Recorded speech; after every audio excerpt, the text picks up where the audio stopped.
There is a faith that is given.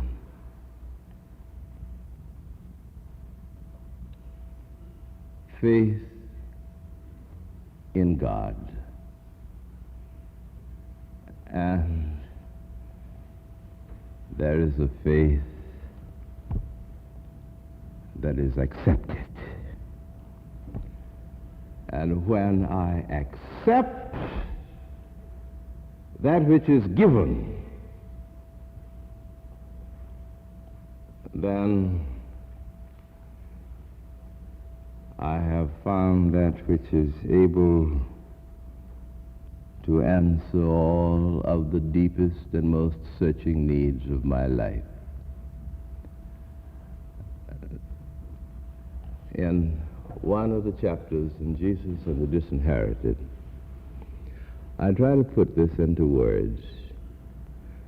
The thing that perhaps more deeply than any other experience of my life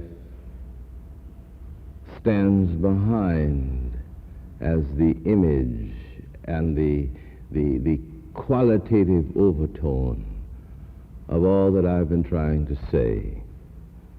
You may recall it, those of you who've either heard it or read it, but it was the year of the great comet, Halley's comet, in 19-something, 8, 9, 10, 11, somewhere. And I had not seen the comet because I had to go to bed at sunset. Some of the older boys, or younger boys whose parents were less disciplined than mine, permitted their sons to stay up later than sunset, and they had seen it. They told me about the comet. We were living in a little town in Florida called Lake Helen. It was a sawmill town. And my stepfather was an operator at the sawmill. And one day, when he came home for lunch, he was telling my mother about a strange man who had come down to the office. The man who owned the sawmill was a man whose name was Conrad. He came to Mr. Conrad's office selling what he called Comet pills. And if you took these pills according to direction, when the tail of the comet struck the earth, you would be protected. So Mr. Conrad had bought a supply of these so that when and distributed them to his strategic personnel, so that when the bottom dropped out of everything, he could start business. And my stepfather was one of these strategists. So he brought some of the pills home. The next night, I was awakened by my mother, and she asked me if I wanted to see the comet. So I dressed very quickly and walked with her out into the backyard. And there, in the sky, I saw this giant. It was near the time when the comet was almost ready to circle the sun, so that it was all tail and no head. And this tail spread out in a misty fan-like fashion across the heavens. And I watched this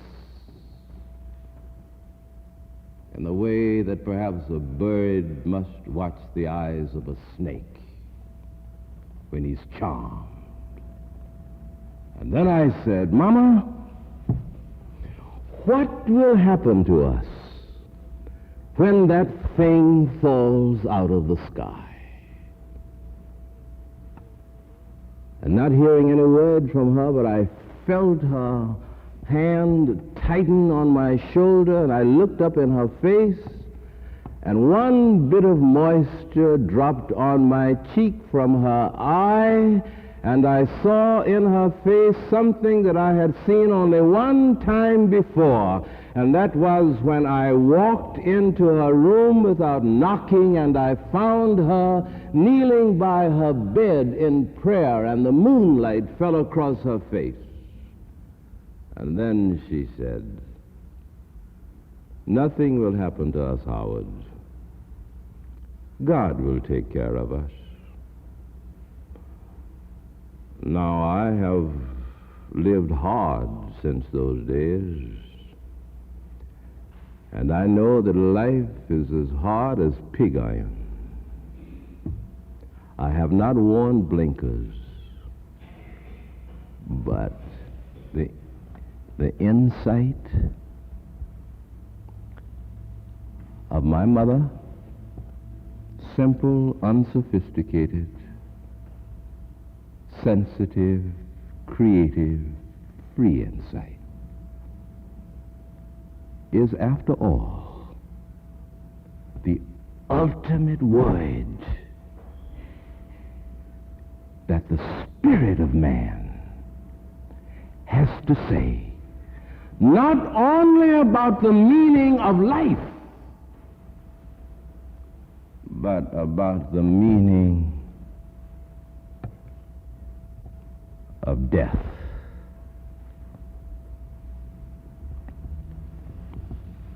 Surely goodness and mercy shall follow me all the days of my life, and I will dwell in the house of the Lord forever.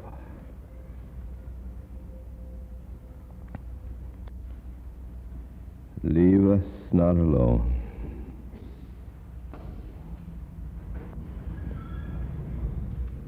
O God of our spirits,